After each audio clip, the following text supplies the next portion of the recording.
सजाद हुसैन बाबा साहब कारी सजाद हुसैन वरा यम गोन रोजान यम करन तिलावत कलामुल्लाह कर बिस्मिल्लाह।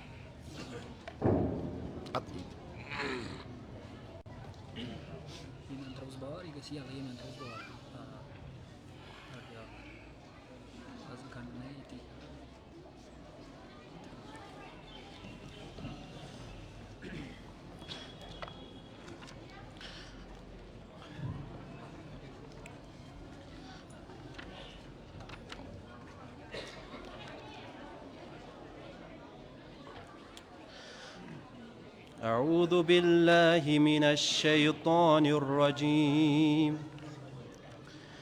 بسم الله الرحمن الرحيم. سيقول السفهاء من الناس ما ضلاهم عن قبلتهم التي كانوا عليها قل الله المشرق والمغرب يهدي من يشاء إلى صراط مستقيم. وكذلك جعلناكم أمة وسطا لتكونوا شهداء على الناس ويكون الرسول عليكم شهيدا. وما جعلنا القبلة التي كنت عليها إلا لنعلم من يتبع الرسول ممن ينقلب على عقبيه وإن كانت لكبيرة إلا على الذين هدى الله وما كان الله ليضيع إيمانكم إن الله بالناس لرؤوف رحيم. قد نرى تقلب وجهك في السماء فلنولينك قبلة ترضاها فول وجهك شطر المسجد الحرام وحيث ما كنتم فولوا وجوهكم شطره وإن الذين أوتوا الكتاب ليعلمون أنه الحق من ربهم وما الله بغافل عما يعملون. ولئن أتيت الذين أوتوا الكتاب بكل آية ما تبعوا قبلتك وما أنت بتابع قبلتهم وما بعضهم بتابع قبلة بعض ولئن اتبعت أهواءهم من بعد ما جاءك من العلم إنك إذا لمن الظالمين. الذين آتيناهم الكتاب يعرفون كما يعرفون أبناءهم وإن فريقا منهم ليكتمون الحق وهم يعلمون. الحق من ربك فلا تكونن من الممترين. ولكل وجهة هو موليها فاستبقوا الخيرات أينما تكونوا يأتي بكم الله جميعا إن الله على كل شيء قدير. ومن حيث خرجت فول وجهك شطر المسجد الحرام وإنه لك حق من ربك وما الله بغافل عما تعملون.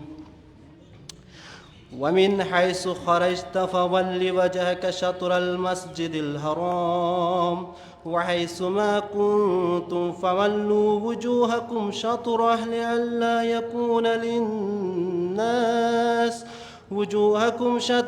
لئلا يكون للناس عليكم حجة إلا الذين ظلموا منهم فلا تخشوهم واخشوني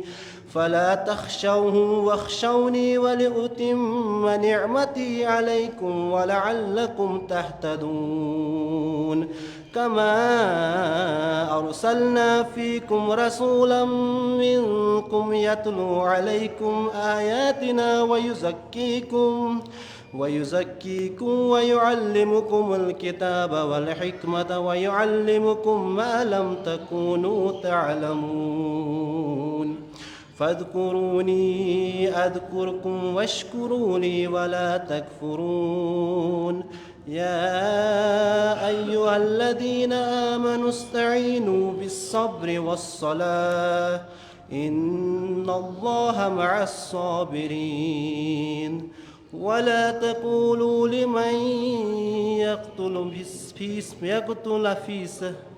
ولا تقولوا لمن يقتل في سبيل الله أموات بل أحياء ولكن لا تشعرون ولنبلونكم بشيء من الخوف والجوع ونقص من الأموال والأنفس والثمرات وبشر الصابرين الذين إذا أصابتهم مصيبة قالوا إنا لله وإنا إليه راجعون أولئك عليهم صلوات من ربهم ورحمة وأولئك هم المهتدون إن الصفا والمروة من شعائر الله فمن حج البيت أو اعتمر فلا جناح عليه أن يطوف بهما ومن تطوع خيرا فإن الله شاكر عليم إن الذين يكتمون ما أنزلنا من البينات والهدى من بعد ما بيناه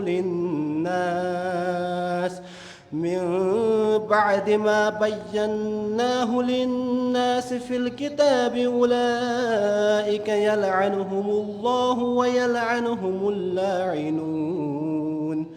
إلا الذين تابوا وأصلحوا وبينوا فأولئك أتوب عليهم وأنا التواب الرحيم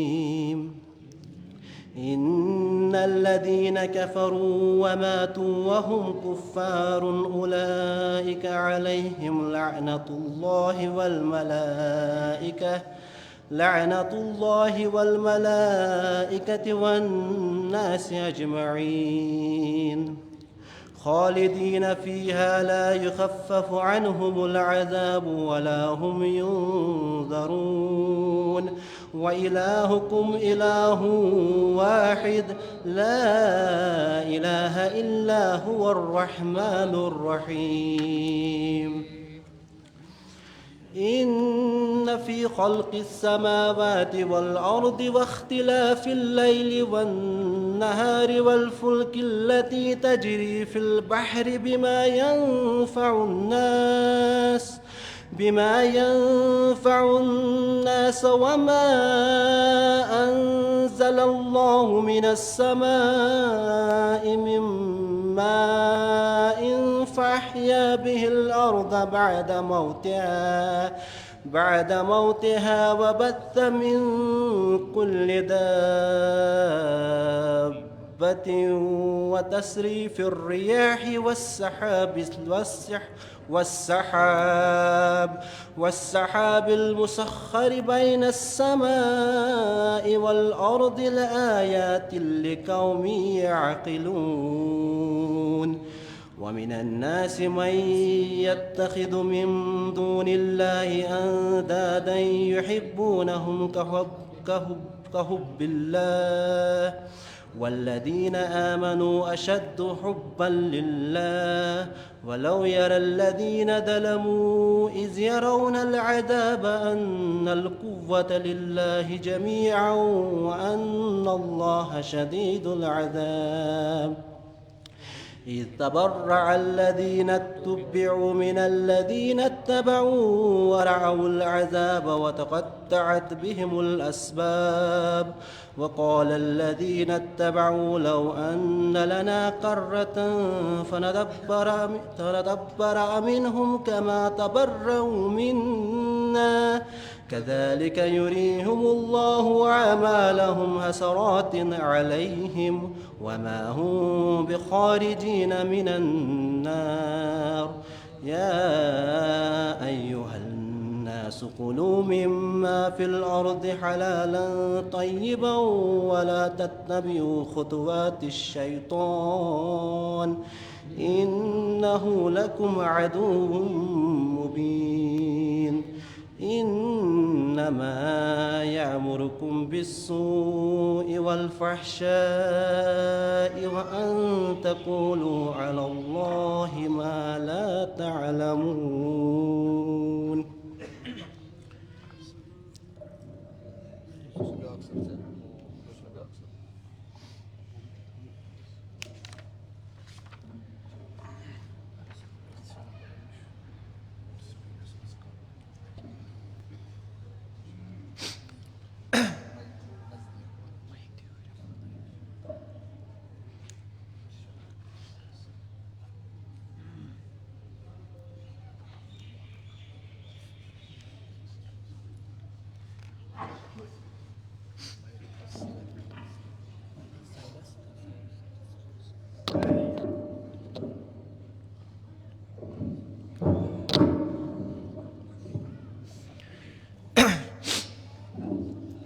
بسم الله الرحمن الرحيم وإذا قيل لهم اتبعوا ما أنزل الله قالوا بل نتبع ما ألفينا عليه آباءنا أولو كان آباؤهم لا يعقلون شيئا ولا يهتدون ومثل الذين كفروا كمثل الذي ينطق بما لا يسمع إلا دعاء ونداء صم بكم عمي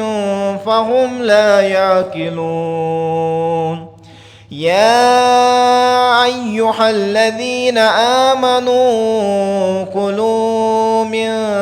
طيبات ما رزقناكم واشكروا لله إن كنتم إياه تعبدون إنما حرم عليكم الميتة والدم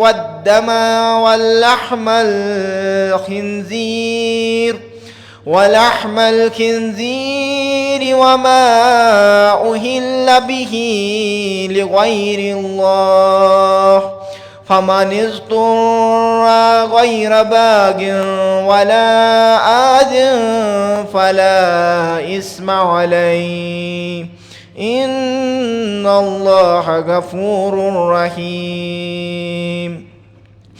إن الذين يكتمون ما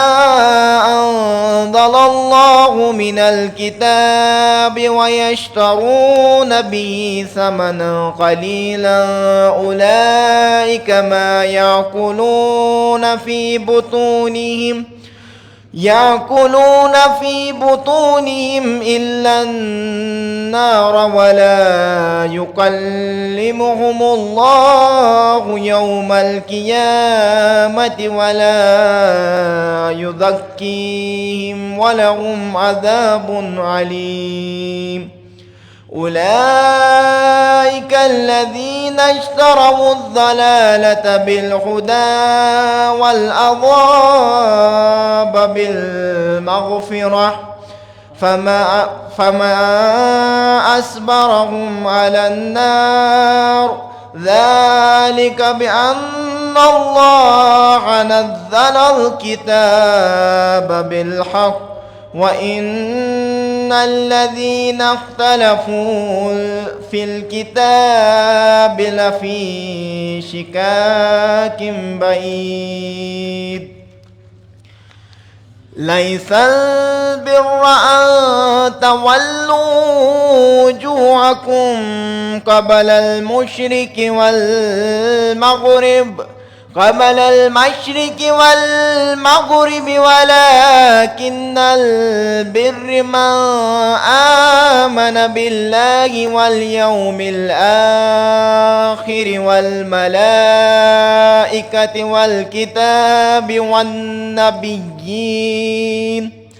والنبيين وآتى المال على حبه ذوي القربى واليتامى والمساكين وابن السبيل والصائلين وفي الركاب وأقام الصلاة وآتى الزكاة والموفون بأحدهم إذا عاهد والصابرين في البأساء والضراء وحين الباس أولئك الذين صدقوا وأولئك هم المتقون يا أيها الذين آمنوا كتب عليكم القصاص في القتلى الحر بالحر والعبد بالعبد والأنثى بالأنثى فمن عفي له من أخيه شيء فاتباع بالمعروف وأداء إليه بإحسان ذلك تخفيف من ربكم ورحمة فمن اعتدى بعد ذلك فله عذاب عليم ولكم في القصاص حياة يا أولي الألباب لعلكم تتقون كتب عليكم إذا حضر أحدكم الموت إن ترك خيرا الوصية للوالدين والأقربين بالمعروف حقا على المتقين فمن بدله بعدما سمعه فإنما إثمه على الذين يبدلونه إن الله سميع عليم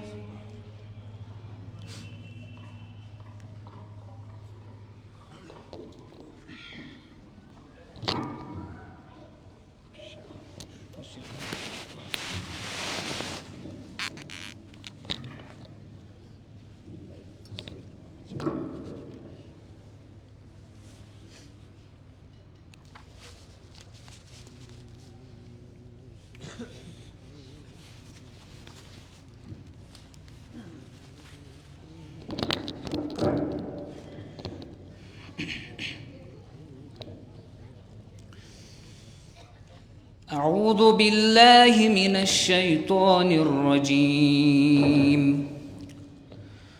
فمن خاف من موص جنفا أو إثما فأصلح بينهم فلا إثم عليه إن الله غفور رحيم يا أيها الذين آمنوا كتب عليكم الصيام كما كتب على الذين من قبلكم لعلكم تتقون أياما معدودات فمن كان منكم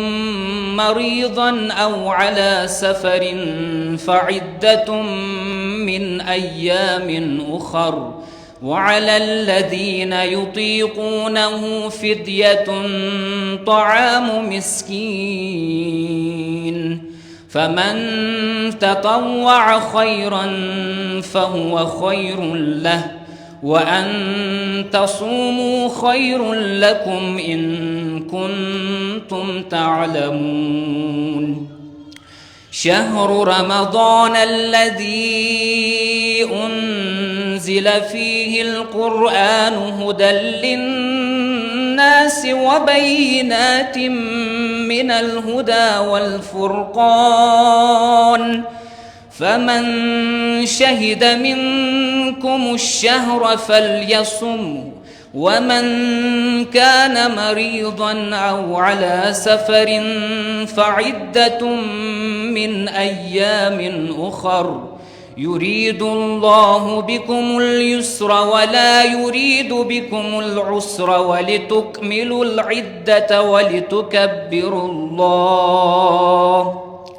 ولتكملوا العدة ولتكبروا الله على ما هداكم ولعلكم تشكرون وإذا سألك عبادي عني فإني قريب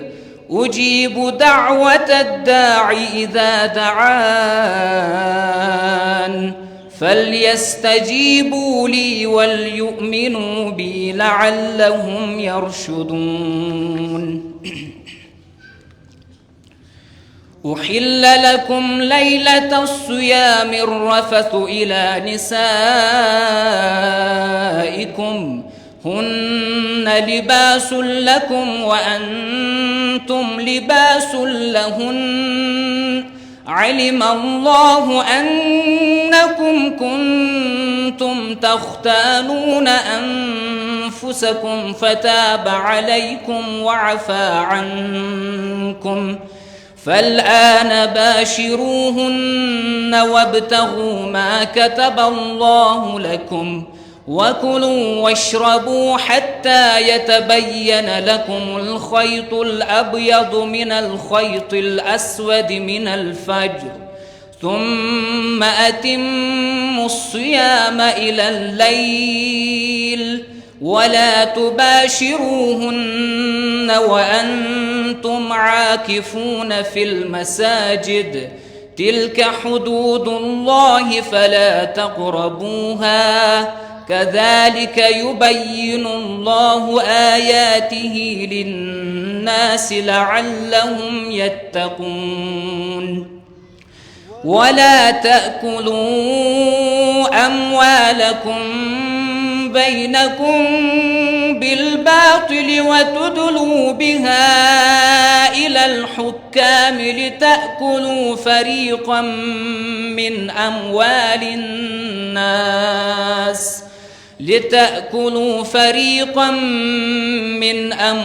الناس بالإثم وأنتم تعلمون يسألونك عن الأهلة قل هي مواقيت للناس والحج وليس البر بأن تأتوا البيوت من ظهورها ولكن البر من اتقى وأتوا البيوت من أبوابها واتقوا الله لعلكم تفلحون وقاتلوا في سبيل الله الذين يقاتلونكم ولا تعتدوا إن الله لا يحب المعتدين واقتلوهم حيث ثقفتموهم وأخرجوهم من حيث أخرجوكم والفتنة أشد من القتل ولا تقاتلوهم عند المسجد الحرام حتى يقاتلوكم فيه فإن قاتلوكم فاقتلوهم كذلك جزاء الكافرين فإن انتهوا فإن الله غفور رحيم وقاتلوهم حتى لا تكون فتنة ويكون الدين لله فإن انتهوا فلا عدوان إلا على الظالمين الشهر الحرام بالشهر الحرام والحرمات قصاص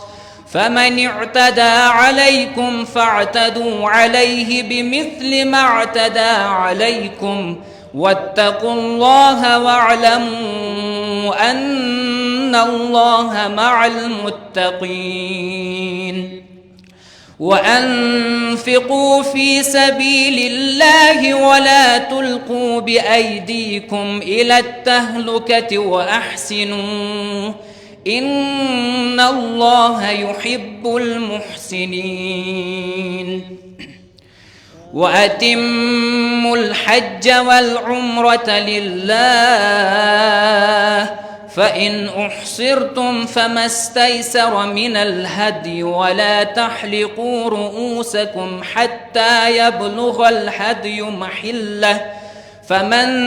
كان منكم مريضا أو به أذى من رأسه ففدية من صيام أو صدقة أو نسك فإذا أمنتم فمن تمتع بالعمرة إلى الحج فما استيسر من الهدي فمن لم يجد فصيام 3 أيام في الحج وسبعة إذا رجعتم تلك 10 كاملة ذلك لمن لم يكن أهله حاضر المسجد الحرام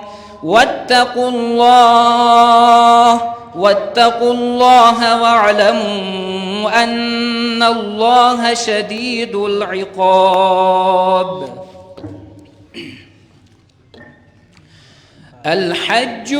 الحج أشهر معلومات فمن فرض فيهن الحج فلا رفث ولا فسوق ولا جدال في الحج وما تفعلوا من خير يعلمه الله وتزودوا فإن خير الزاد التقوى واتقون يا أولي الألباب ليس عليكم جناح أن تبتغوا فضلا من ربكم فإذا أفضتم من عرفات فاذكروا الله عند المشعر الحرام واذكروه كما هداكم وإن كنتم من قبله لمن الضالين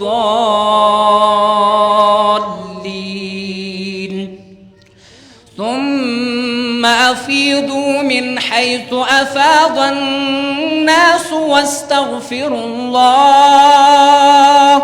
إن الله غفور رحيم فإذا قضيتم مناسككم فاذكروا الله كذكركم آباءكم أو أشد ذكرا فمن الناس من يقول ربنا آتنا في الدنيا وما له في الآخرة من خلاق ومنهم من يقول ربنا آتنا في الدنيا الدنيا حسنة وفي الآخرة حسنة وقنا عذاب النار أولئك لهم نصيب مما كسبوا والله سريع الحساب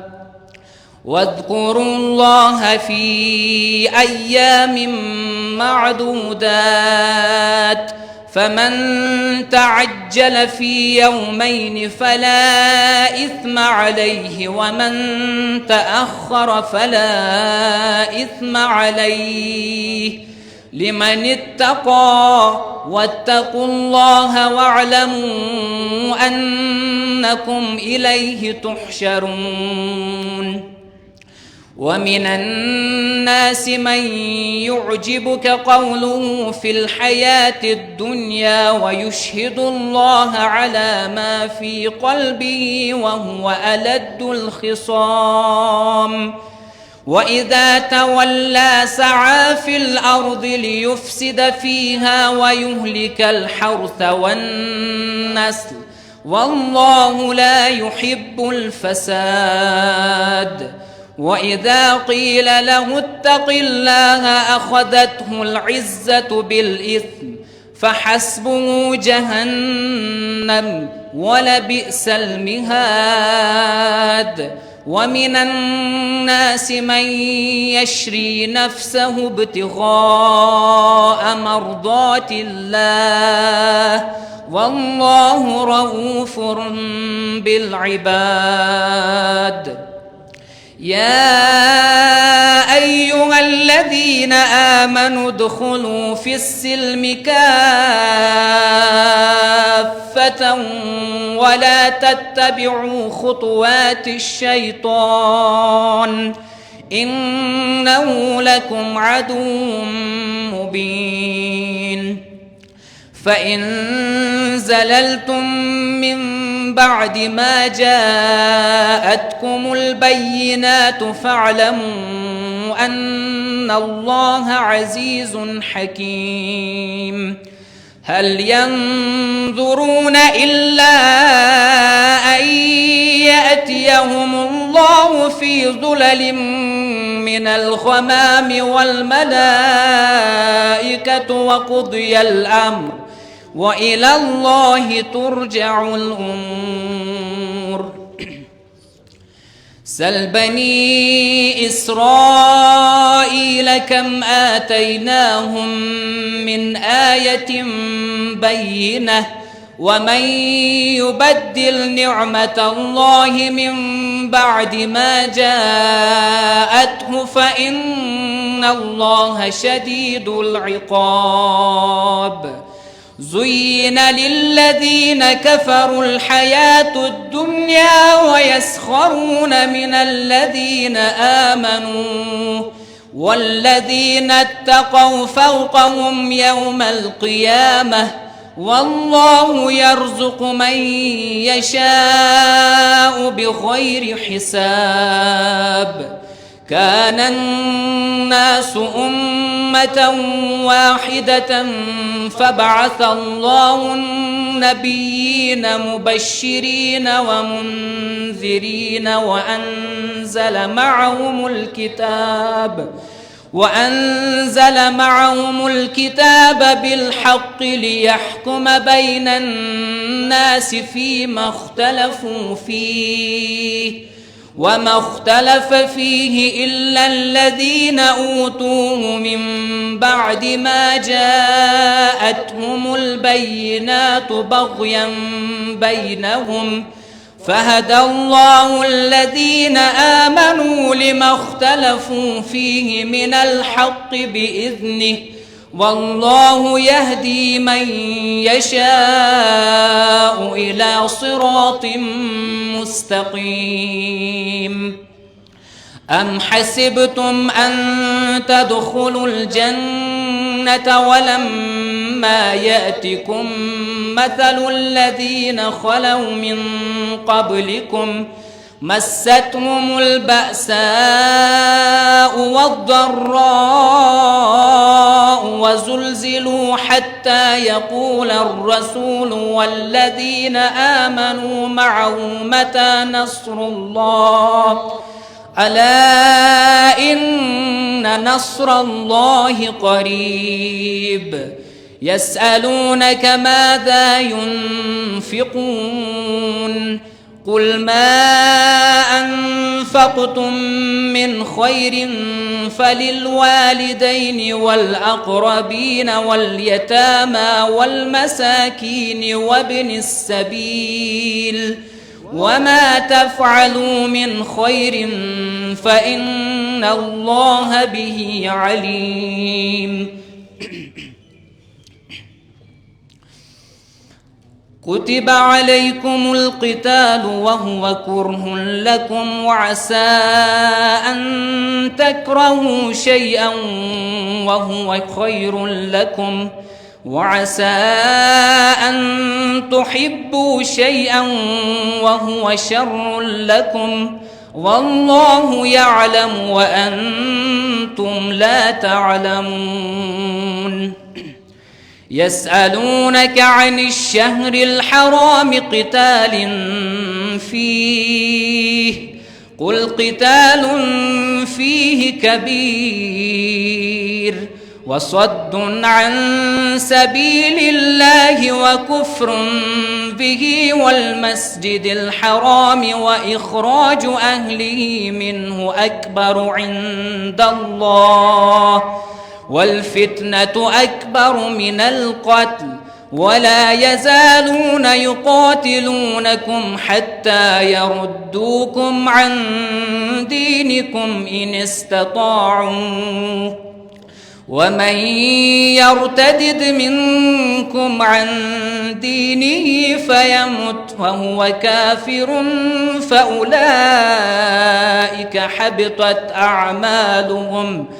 فأولئك حبطت أعمالهم في الدنيا والآخرة وأولئك أصحاب النار هم فيها خالدون إن الذين آمنوا والذين هاجروا وجاهدوا في سبيل الله أولئك يرجون رحمة الله والله غفور رحيم يسألونك عن الخمر والميسر قل فيهما إثم كبير ومنافع للناس وإثمهما أكبر من نفعهما ويسألونك ماذا ينفقون قل العفو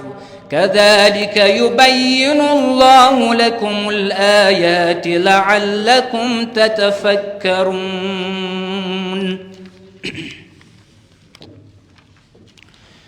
في الدنيا والآخرة ويسألونك عن اليتامى قل إصلاح لهم خير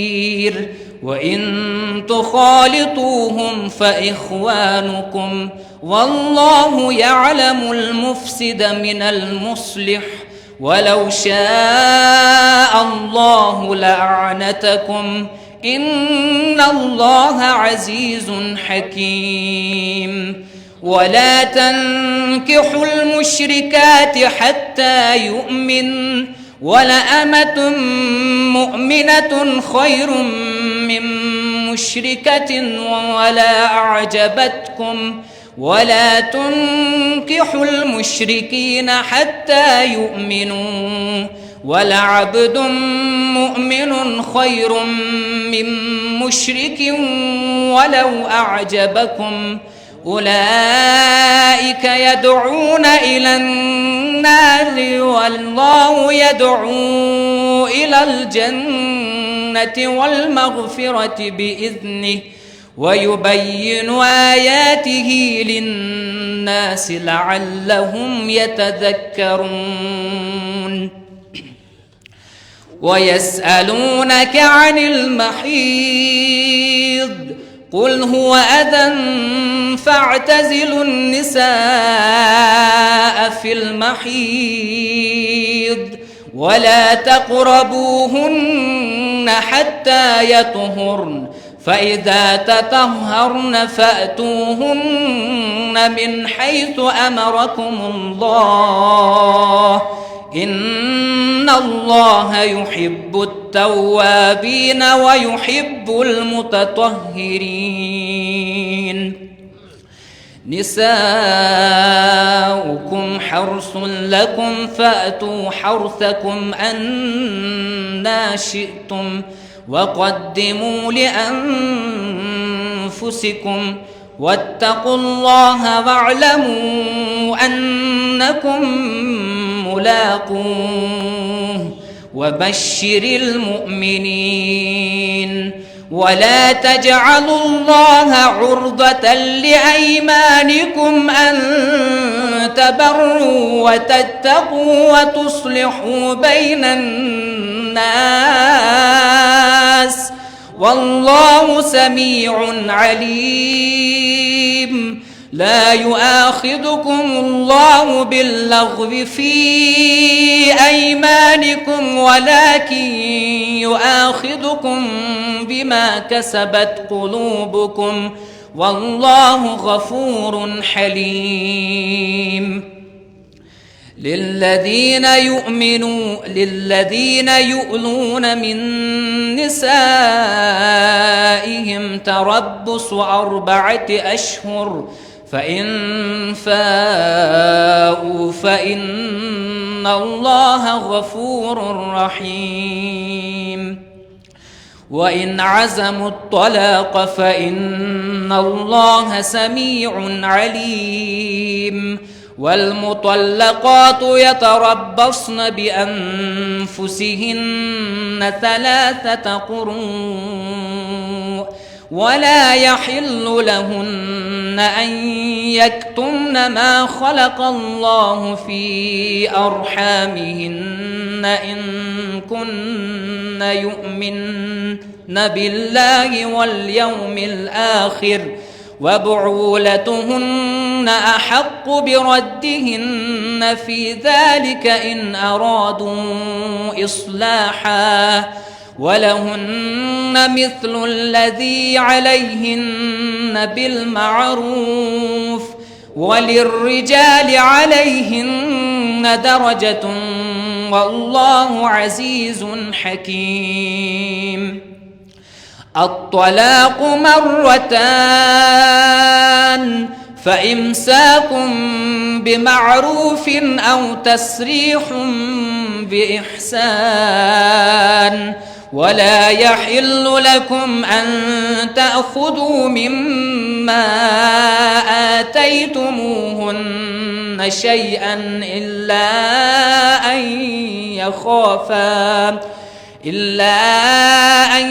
يخافا ألا يقيما حدود الله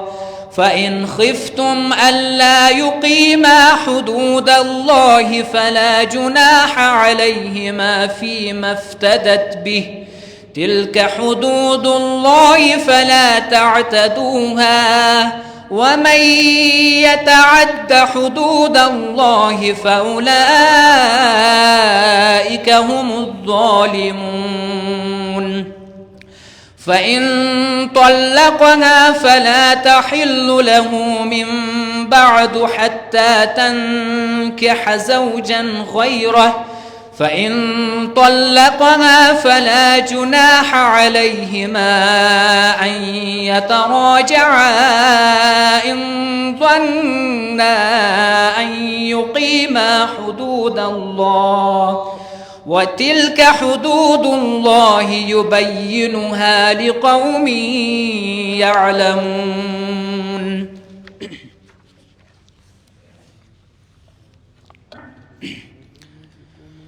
وإذا طلقتم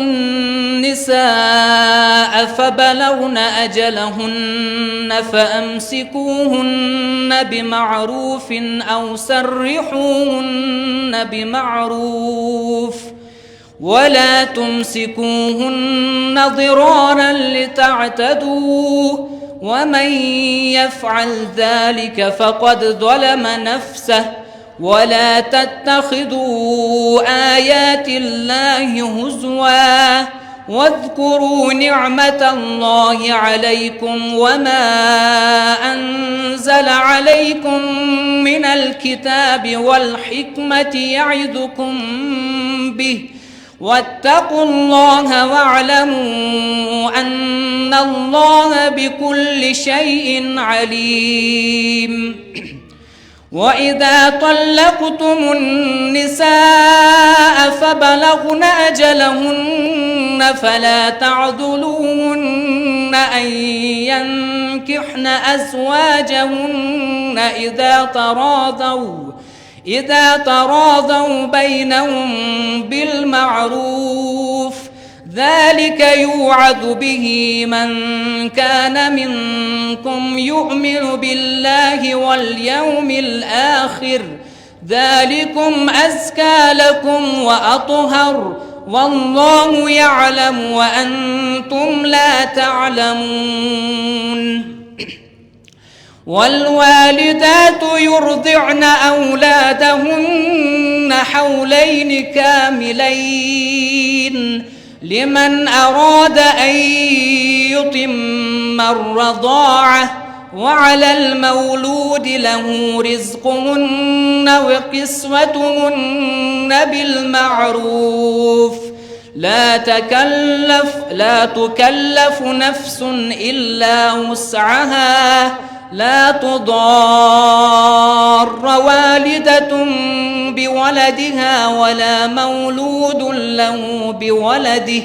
وعلى الوارث مثل ذلك فإن أراد فصالا عن تراض منهما وتشاور فلا جناح عليهما وإن أردتم أن تسترضعوا أولادكم فلا جناح عليكم إذا سلمتم ما آتيتم بالمعروف واتقوا الله واعلموا أن الله بما تعملون بصير. والذين يتوفون منكم ويذرون أزواجا يتربصن بأنفسهن 4 أشهر وعشرا فإذا بلغن أجلهن فلا جناح عليكم فيما فعلن في أنفسهن بالمعروف والله بما تعملون خبير. ولا جناح عليكم فيما عرضتم به من خطبة النساء أو أكننتم في أنفسكم علم الله أنكم ستذكرونهن ولكن لا تواعدوهن سرا إلا أن تقولوا قولا معروفا ولا تعزموا عقدة النكاح حتى يبلغ الكتاب أجله واعلموا أن الله يعلم ما في أنفسكم فاحذروه واعلموا أن الله غفور حليم. لا جناح عليكم إن طلقتم النساء ما لم تمسوهن أو تفرضوا لهن فريضة ومتعوهن على الموسع قدره وعلى المقتر قدره متاعا بالمعروف حقا على المحسنين. وإن طلقتموهن من قبل أن تمسوهن وقد فرضتم لهن فريضة فنصف ما فرضتم إلا أن يعفون أو يعفو الذي بيده عقدة النكاح وأن تعفوا أقرب للتقوى ولا تنسوا الفضل بينكم إن الله بما تعملون بصير. حافظوا على الصلوات والصلاة الوسطى وقوموا لله قانتين. فإن خفتم فرجالا أو ركبانا فإذا أمنتم فاذكروا الله كما علمكم ما لم تكونوا تعلمون. والذين يتوفون منكم ويذرون أزواجا وصية لأزواجهم متاعا إلى الحول غير إخراج فإن خرجن فلا جناح عليكم فيما فعلن في أنفسهن من معروف والله عزيز حكيم. وللمطلقات متاع بالمعروف حقا على المتقين كذلك يبين الله لكم آياته لعلكم تعقلون. ألم تر إلى الذين خرجوا من ديارهم وهم ألوف حذر الموت فقال لهم الله موتوا ثم أحياهم إن الله لذو فضل على الناس ولكن أكثر الناس لا يشكرون. وقاتلوا في سبيل الله واعلموا أن الله سميع عليم. من ذا الذي يقرض الله قرضا حسنا فيضاعفه له أضعافا كثيرة والله يقبض ويبسط وإليه ترجعون. ألم تر إلى الملأ من بني إسرائيل من بعد موسى إذ قالوا لنبي له ابعث لنا ملكا نقاتل في سبيل الله قال هل عسيتم إن كتب عليكم القتال ألا تقاتلوا قالوا وما لنا ألا نقاتل في سبيل الله وقد أخرجنا من ديارنا وأبنائنا فلما كتب عليهم القتال تولوا إلا قليلا منهم والله عليم بالظالمين. وقال لهم نبيهم إن الله قد بعث لكم طالوت ملكا قالوا أنى يكون له الملك علينا ونحن أحق بالملك منه ولم يؤت سعة من المال قال إن الله اصطفاه عليكم وزاده بسطة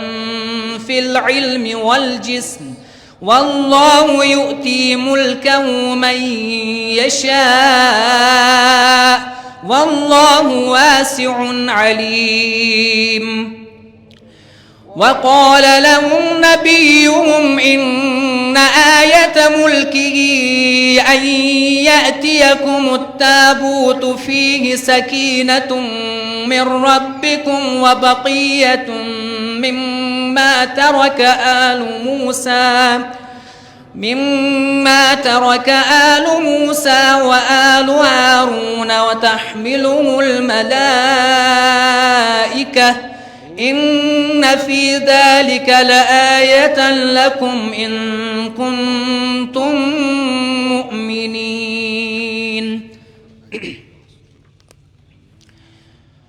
فلما فصل طالوت بالجنود قال إن الله مبتليكم بنهر فمن شرب منه فليس مني ومن لم يطعمه فإنه مني إلا من اغترف غرفة بيده فشربوا منه إلا قليلا منهم فلما جاوزه هو والذين آمنوا معه قالوا لا طاقة لنا اليوم بجالوت وجنوده قال الذين يظنون أنهم ملاقوا الله كم من فئة قليلة غلبت فئة كثيرة بإذن الله والله مع الصابرين. ولما برزوا لجالوت وجنوده قالوا ربنا أفرغ علينا صبرا وثبت أقدامنا وانصرنا على القوم الكافرين فهزموهم بإذن الله وقتل داود جالوت وآتاه الله الملك والحكمة وعلمه مما يشاء ولولا دفع الله الناس بعضهم ببعض لفسدت الأرض ولكن الله ذو فضل على العالمين. تلك آيات الله نتلوها عليك بالحق وإنك لمن المرسلين. اللهم صل على محمد وآل محمد.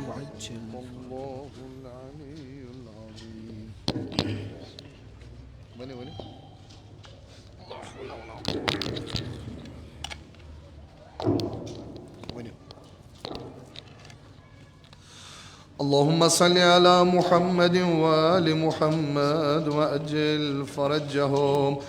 اللهم نور قلوبنا بالقرآن. اللهم زين أخلاقنا بزينة القرآن. اللهم ارزقنا شفاعة القرآن. اللهم اغفر لنا ذنوبنا بالقرآن. اللهم أكرمنا بكرامة القرآن. اللهم ارحمنا بالقرآن. اللهم انصر الإسلام والمسلمين بالقرآن. اللهم اخذل الكفار والمنافقين بالقرآن. اللهم اشف مرضانا بالقرآن. اللهم سلم مسافرين بالقرآن. اللهم خلص محبوسين بالقرآن. اللهم ارحم موتانا بالقرآن. اللهم ارحم أمواتنا بالقرآن. اللهم ارزقنا توفيق طاعة بالقرآن. اللهم ارزقنا حج بيتك الحرام بالقرآن. اللهم تقبل تلاوتنا بالقرآن. اللهم استجب دعاءنا بالقرآن. اللهم تقبل صلاتنا بالقرآن. وصلى الله على محمد وآله الطاهرين مع الصلوات.